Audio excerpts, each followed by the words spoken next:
Boa tarde. Está dando para ouvir? Tudo bem? Muito obrigado, presidente. Obrigado a todos por virem. É um prazer estar aqui. Eu acho que eu devo ser assim um estranho no ninho, já que eu sou o único que aqui não é médico.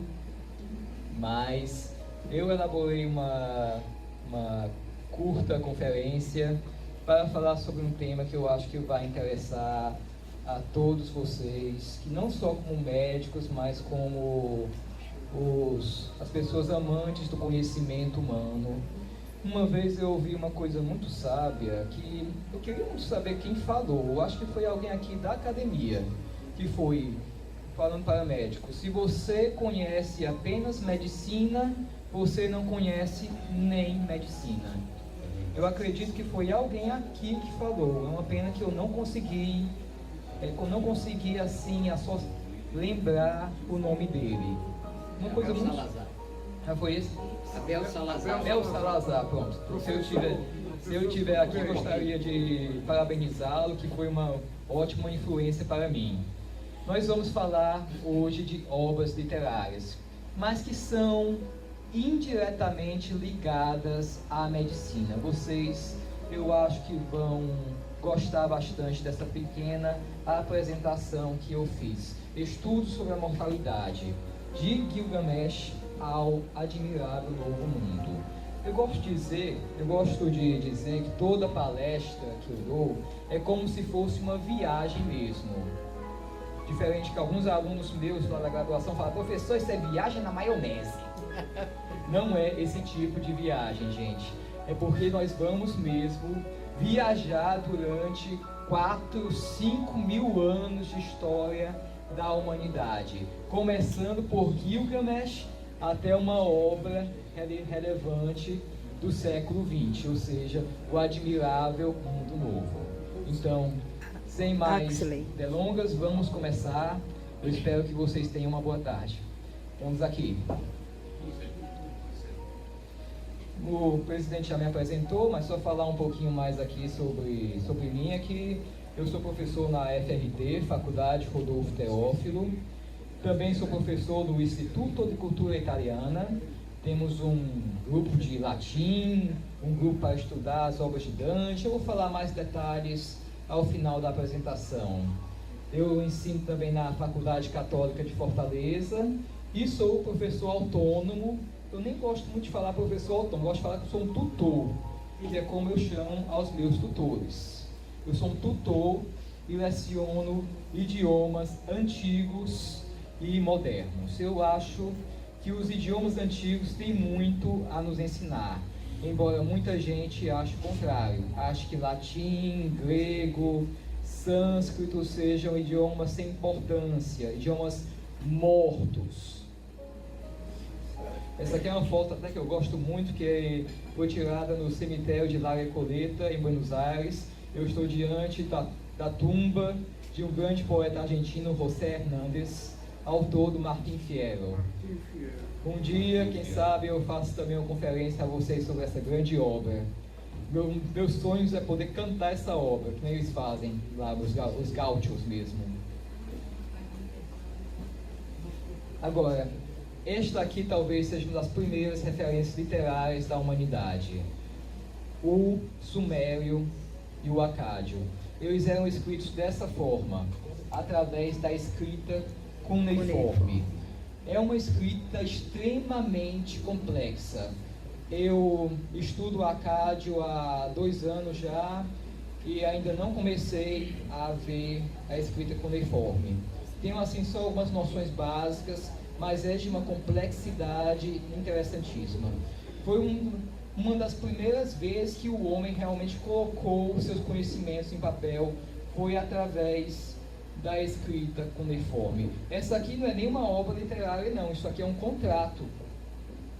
Um contrato entre 2 pessoas sobre uma compra e venda. Eles perceberam o poder que teria colocar as palavras em papel, colocar para a posteridade. Resultado, 5 mil anos depois, nós chegamos a ver algo que foi feito há 5 mil anos. Olha só. Mas por que eu selecionei o épico de Gilgamesh para vocês. A pronúncia mais coché, assim, mais exata, seria Gilgamesh. Mas há gente que sustente que os sumérios falavam, na verdade, Bilgamesh. Seria uma outra pronúncia. Ele sempre é apresentado assim, como um homem de barba, com essa barba bem chamativa até, segurando um leão. Não se sabia ao certo de onde veio essa simbologia do leão, mas o leão como uma forma de poder, o rei que domina, o rei dominador, por isso que até dizem que é o leão de Judá. O leão sempre foi um símbolo de poder, um símbolo de nobreza. Agora, de que trata a epopeia? Foi a primeira vez que o homem percebeu onde é que estava a sua condição de mortalidade. O épico possui várias temáticas, mas eu diria que a principal é mesmo a mortalidade. Pela primeira vez o ser humano percebe que ele é mortal, que ele precisa imaginar qual é o meu destino aqui nessa terra. Uma outra temática interessante no épico de Gilgamesh é que pode ser a primeira vez que surgiu para aqueles que sabem latim, ius primae noctis. Sabem o que isso significa? O direito de primeira noite, em que o nobre teria direito de dormir com a esposa de qualquer vassalo dele. Gilgamesh estaria fazendo isso com o povo de Uruk. Então eles suplicam aos deuses que façam alguma coisa para que Gilgamesh acabe com essa prática. Então eles fazem um amigo para Gilgamesh, que seria Enkidu. E tem alguém aqui psiquiatra? Ou algum psiquiatra aqui? Tem não? Porque eu acho que os psiquiatras adoram esta passagem, porque é um momento de descoberta de Enkidu, em que ele é um ritual de passagem, uma semelhança muito forte com a história bíblica de Adão e Eva, que Enkidu, quando ele nasce, ele é um ser selvagem, ele é um ser no estado de natureza, e ele está tocando terror lá em Uruk. Então o que eles fazem? Chamam uma sacerdotisa da deusa Ishtar. Não se sabe ao certo que isso seja verdade, mas os gregos falavam que os babilônios faziam algo chamado prostituição sagrada. As sacerdotisas eram prostitutas. Então Enkidu passa 7 dias e 7 noites com ela, e aí ele torna-se um homem civilizado. É quase como um ritual de passagem, uma mudança da infância para a adolescência, um surgimento da puberdade. Eu não sei se algum psiquiatra já pensou em estudar este aspecto do épico de Gilgamesh, mas eu acho que valeria a pena um artigo científico sobre isso. Nesse momento é que a prostituta entrega a ele cerveja, que é um simbolismo do destino da terra. Igual aquele que nós vemos na Bíblia, o que é que Noé ganha? Ao final, quando há o dilúvio, ele é o inventor do vinho. Vinho, cerveja, tudo isso na mitologia possui um significado. O pão, como um símbolo do povo, já que ele vai ser um homem civilizado, ele tem que ser um animal social, que nem Aristóteles falou. Uma coisa interessante é que até hoje nós temos esse pão que os judeus comem na Páscoa. Há uma semelhança muito grande entre a cultura da Babilônia e a cultura judaica antiga e atual. E por último, já falei para vocês que ele passou 7 dias, 7 noites com ela, e eu gosto de falar que foi mostrando a ela sua coleção de selos. Mas vocês entendem que foi outra coisa.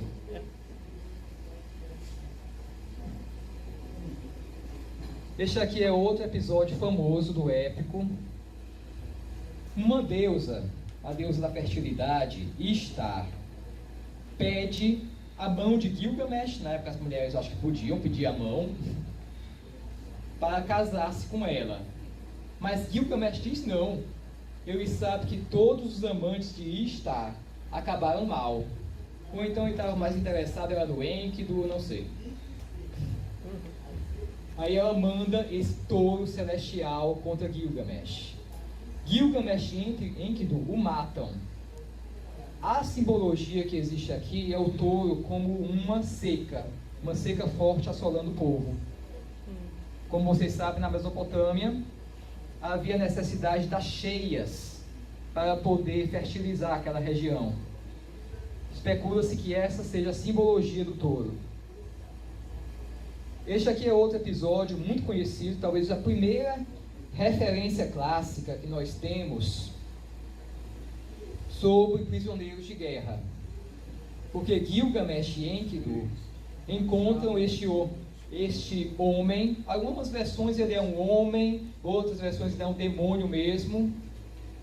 Mas eles o encontram e o matam para roubar as árvores de uma floresta. É o momento em que ele ele implora que não seja morto.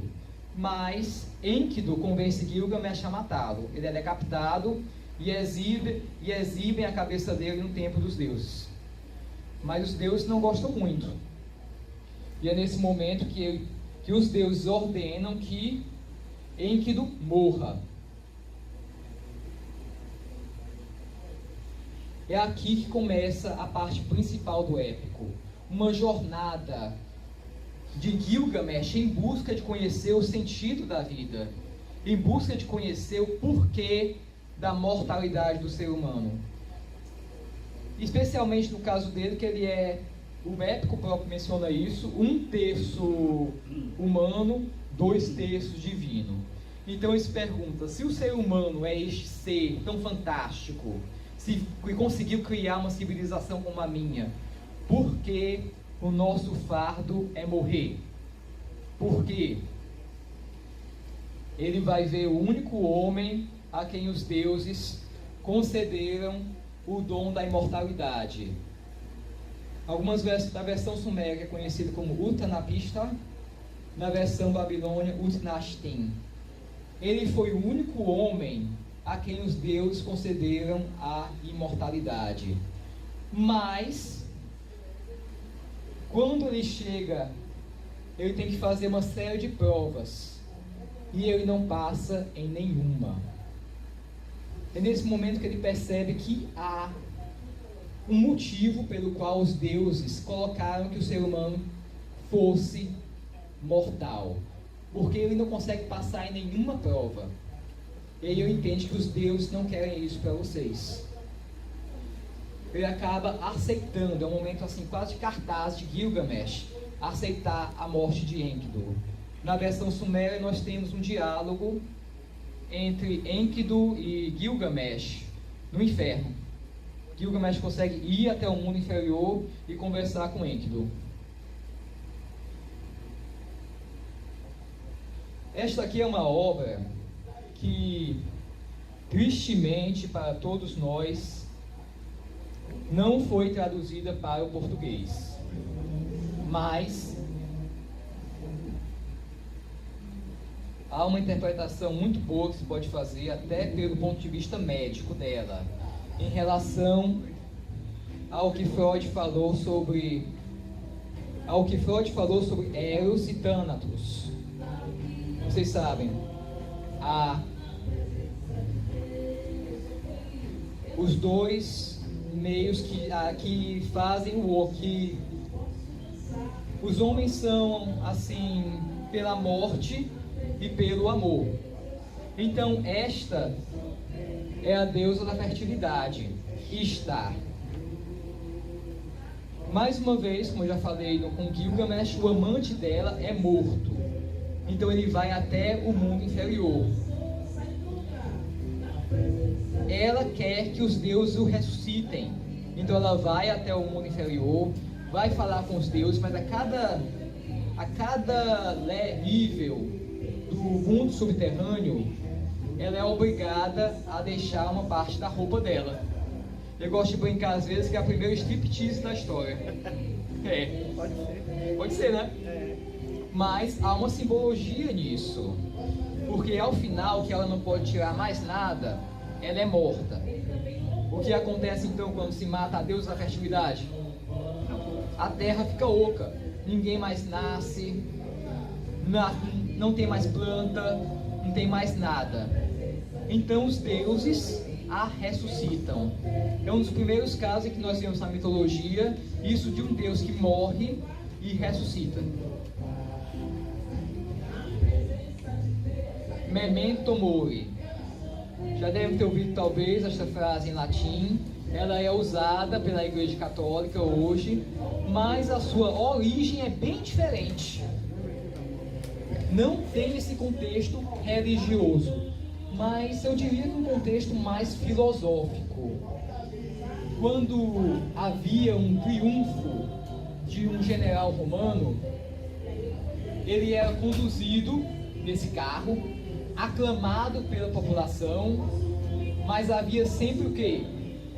Um escravo que ficava atrás dele, erguia a coroa de louros, o louro simbolizando a vitória, e falava, sussurrava para ele, memento mori.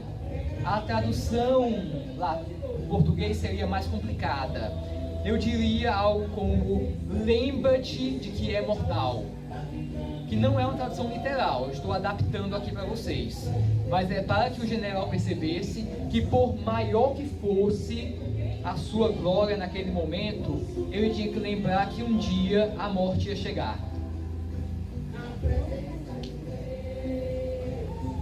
Agora, esse aqui é uma outra temática que nós vemos a morte, mas assim, contrabalanceada, em contraponto com a sensação de dever. Uma belíssima obra, Jacques Louis David. Se eu não me engano, ela está no Louvre, mas eu não sei ao certo. Dona Margarida aqui conhece o Louvre de ponta em ponta, tá lá? Não, essa não, tá outra dele. Tem várias. Jacques Louis David. Outra com esse mesmo tema. Ah, é, Gil? Do Jacques, mas essa não. Pelo menos eu não conheço. Assim. Então, o Victor traz os filhos de Brutus. Aqui, alguns de vocês devem ter associado ao Brutus mais famoso, que foi aquele que assassinou Júlio César, mas não é.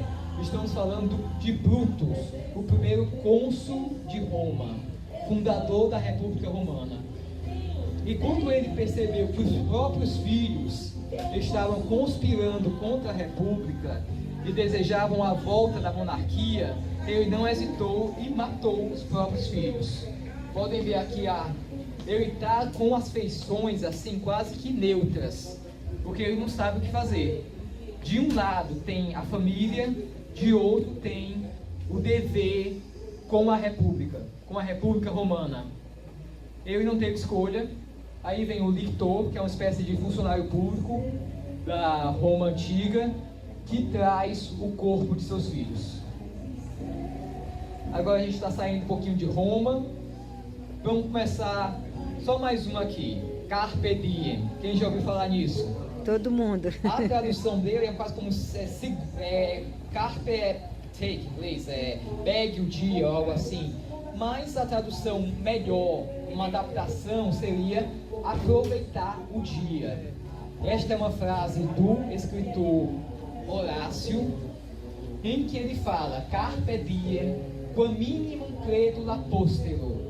Ou seja, aproveite o dia, pense o menos possível na posteridade. Porque a gente não sabe.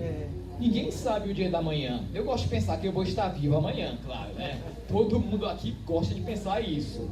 Mas nós não temos nenhuma segurança. Aqui é uma questão mais filosófica em relação ao destino. Se nós controlamos nosso destino, se há alguma força superior, algo assim.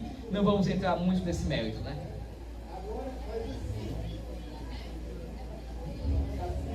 Agora vamos passar para a Grécia. Outra parte interessante que nós vemos na mitologia, que tem a ver com a temática da morte, é o diálogo que tem Tétis e Aquiles. Já teve gente que me perguntou se isso está na Ilíada, não está na Ilíada. É uma breve menção a ele. O diálogo mesmo está na biblioteca de Pseudo-Apolodorus.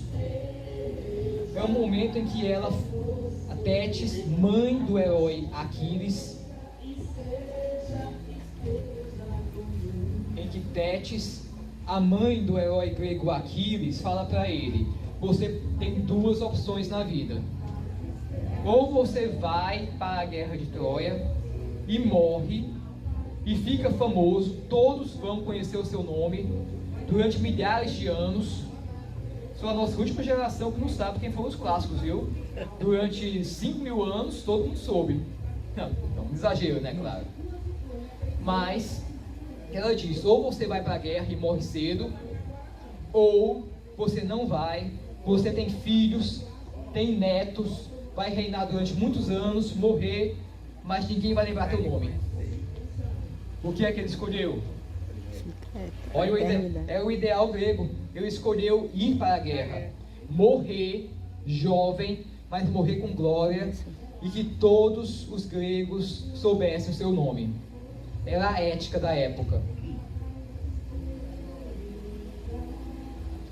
Agora, o que as tragédias gregas têm a nos ensinar sobre a morte? Nietzsche dizia que as tragédias existiam para isso, para criar uma cartaz em cada um de nós. Mas o que elas têm a nos ensinar sobre a morte? Esta é a ideia grega de que nenhum de nós consegue controlar o seu destino. Nenhum de nós. Então, por mais que se tente, não dá.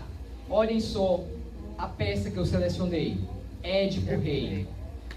Por mais que tentaram abandonar Édipo na infância para que ele não matasse o seu pai, o que acontece? Por acaso, ele acaba matando o pai. É a mesma ideia, a mesma filosofia que tem muitos outros povos. Hindus, gregos, romanos, chineses. Há uma maldição, você não tem como escapar dela. Você tem que aceitar o seu destino. Antígona. Aqui nós temos mais uma vez a temática entre a morte e o direito. A morte e o sentimento de justiça. Ainda estamos em Tebas. Antígona, filha de Édipo, implora ao rei Cleon que deixe que seja enterrado o corpo do seu irmão. Mas o irmão lutou contra a pátria. É um traidor. Então, nesse caso, o que acontece? O que nós fazemos? Tem como julgar?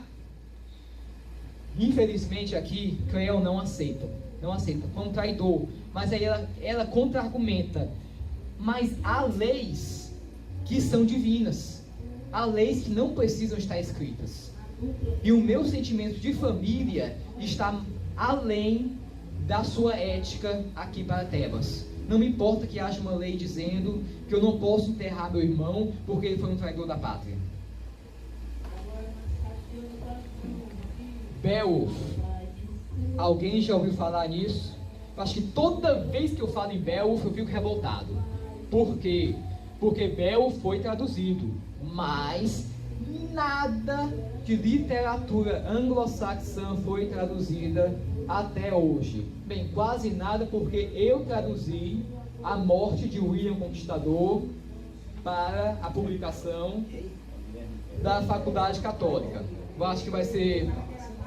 Eu acho que eles vão lançar em agosto o próximo volume da revista Kairos. Beowulf é a história em que há o que eu gosto de falar de uma crise de identidade do povo anglo-saxão, porque eles se tornaram cristãos muito rápido. Foi, se eu não me engano, o segundo povo a se converter ao cristianismo. O primeiro foi o armênio. Então eles não sabem, seguimos a ética cristã ou seguimos a ética do nosso paganismo, digamos assim? O que é que a gente faz? Então Beowulf acabou virando poema misto, em que nós vemos o ideal anglo-saxão, que seria aquele da morte heróica, para que lembrem os seus feitos, porque morrer assim de doença, morrer esquecido, seria uma desonra para eles. Então há esse conflito na pessoa que escreveu esse poema épico. Então por isso que o autor acabou colocando que Beowulf falece já velho, mas não morre não morre de doença não. Ele morre defendendo seu povo contra um dragão. E vou logo avisando, se vocês acham que ler anglo-saxão é que nem ler inglês, um inglês assim de fácil, não é. É o inglês de 1000 anos atrás. Então é praticamente outro idioma. Por isso que chama-se anglo-saxão ou inglês antigo. Agora, vocês já pensaram que a imortalidade, se um dia a gente viesse a ter, se vocês médicos conseguissem acabar com todas as doenças, será que ela não ia ser mais uma maldição do que um dom? Com certeza. Será? Se conseguisse acabar com todas as doenças, mas como é que ia ficar?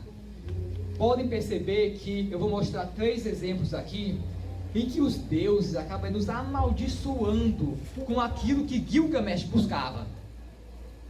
Gilgamesh buscou a imortalidade, mas o que os deuses fazem às vezes é nos amaldiçoar. Claro, né? Se os deuses existissem, né? Então, olhem aqui esse caso, o judeu errante. Talvez aqui alguém já tenha ouvido falar nele, mas é uma lenda medieval cristã. Em algumas versões ele é só um sapateiro, em outras ele é o porteiro lá do palácio de Pôncio Pilatos. As versões diferem. E aí ele faz alguma piadinha com Jesus. Às vezes ele fala, sai daqui, seu... alguma coisa assim. Jesus não gostou muito. Em alguma versão ele fala, tá bom, eu vou sair, mas você vai permanecer. Uma tradução livre. Ou seja, o judeu foi amaldiçoado com a imortalidade.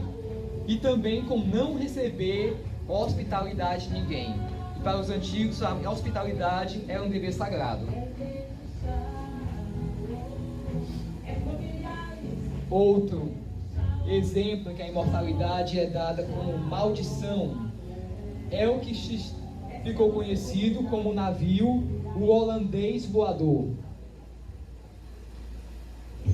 Há uma teoria que isso tenha surgido na época de lendas de marinheiros em relação a navios que eram condenados a ficar vagando e não podiam aportar nunca, devido a epidemias lá.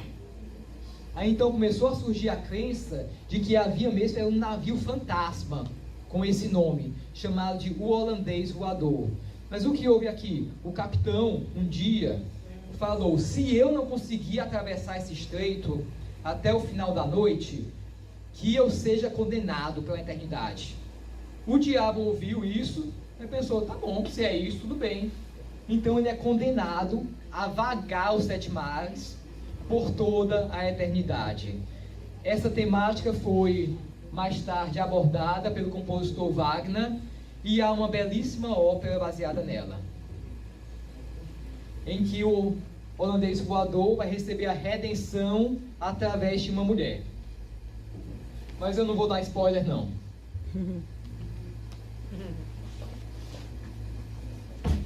Agora, esta aqui já é uma lenda hindu, em que a imortalidade é concedida a um ser humano, mas como maldição. E da mesma forma como o judeu errante, ele está impossibilitado de ter o direito de hospitalidade. O nome dele pode ser um pouco difícil de falar, Ashvatthama. Eu nem coloquei o de acrílico, porque eu não consigo, isso é Ashvatthama. Mas ele foi condenado por Krishna, que é a reencarnação do Deus Supremo dos hindus, equivaleriam ao Jesus, por ele ter cometido um sacrilégio de apontar uma arma a uma criança que ainda estava no ventre materno. Ele queria acabar com toda a linhagem dos seus inimigos. Então, por apontar uma arma a um ser inofensivo que nem tinha nascido ainda, ele é amaldiçoado com a imortalidade. Fausto. Agora aqui já não é bem a temática da imortalidade, mas a temática de tentar voltar à juventude. Porque a lenda do Fausto, ela tem origem na Idade Média. E os principais autores que tratam dela são Goethe e também Christopher Marlowe. Tem até uma tradução que surgiu de uns anos para cá para o português.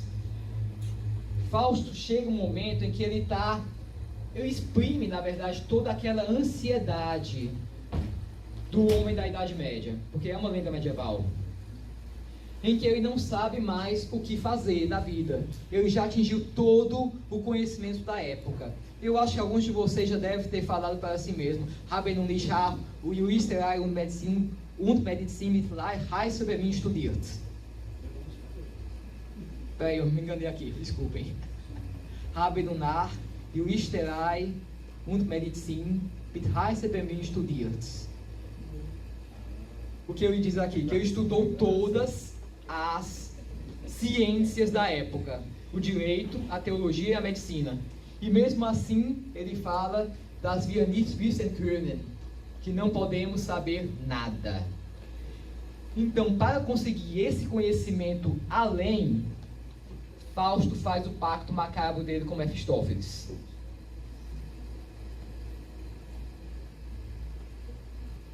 Agora a gente entra em uma das maiores obras da humanidade, a Divina Comédia. A Divina Comédia, é até difícil falar poucas palavras aqui, mas ela é uma chave, ela é para que vocês entendam a mentalidade do homem da Idade Média e que perpetuou, de certa forma, até os nossos dias. Trata de uma viagem mística que o próprio autor, Dante Alighieri, vai empreender ao lado, no começo, de seu poeta predileto, Virgílio, e depois de sua musa, Beatriz. Ele vai passar por todos os estágios que o homem da Idade Média acreditava que você passava após a sua morte. Começa no inferno, vai subindo para o purgatório e termina no paraíso. Mas o seu guia, Virgílio, não pode ir até o paraíso por ser um pagão. Era uma espécie de clube de cavaleiros que só cristão entrava. Então, quem vai acompanhá-lo é sua musa, Beatriz. Agora, vamos ver as concepções que eles tinham na época da Divina Comédia. A concepção que vocês têm que ter em mente ao ler a Divina Comédia é que havia a ideia de contrapasso. Esta palavra significa algo como sofrer ao contrário. Não sofrer da mesma forma. Ou seja, o que você fez na vida terrena, você vai pagar no mundo dos mortos. Esta aqui é uma das cenas mais lindas da Divina Comédia, que os comentadores de Dante acabaram dando assim uma visão mais romântica dela, mas especula-se que isso não tenha sido a ideia de Dante. Nós temos aqui os luxuriosos, Paulo e Francesca. Francesca era casada com o irmão de Paulo, mas os dois acabam cometendo um caso e se apaixonam. E o que acontece? O irmão acaba matando os dois. Eles são levados a esse círculo dos luxuriosos, onde eles estão sendo levados, conduzidos por essa onda, esse vento. E eles não podem ir a nenhum local, são sendo conduzidos a ele. Mas, por que acontece isso? A ideia é, se você na sua vida foi escravo da sua paixão, escravo das suas vontades, então você vai passar pela mesma coisa na sua morte. Então aqui estão sem vontade própria, sendo conduzidos por esta corrente de vento. Aqui são as frases célebres: amor que anula, amato, amar, perdona, mi prese de costui, piacesse forte, que come vede ancor não me abandona. Ou seja, o amor que me tomou o amor que a nenhuma mata, que a nenhum ser que ama perdoa, me tomou deste aí com um prazer tão forte que até agora, como você vê, não me abandona.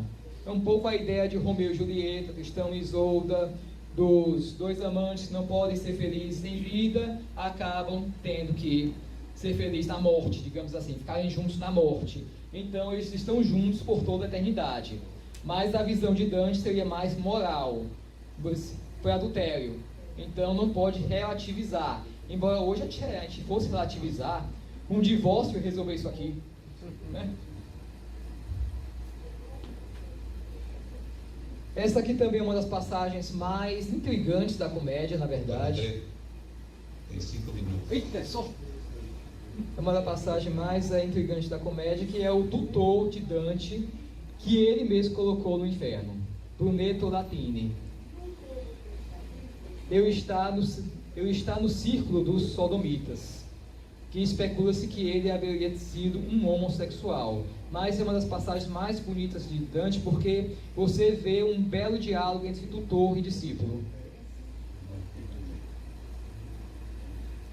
A selva dos suicidas, mais uma vez vocês veem um contrapasso acontecendo, porque aqueles que cometiam suicídio eram levados até este círculo do inferno, onde eram transformados em árvores. Por quê? Porque, em tese, se eles não respeitaram o próprio corpo, mas acabaram com o dom da vida, eles eram seres sencientes, eles iam virar um vegetal após a morte. Estão vendo? E aí as arpias, esses monstros da mitologia, iam morder os seus galhos, morder os galhos das árvores.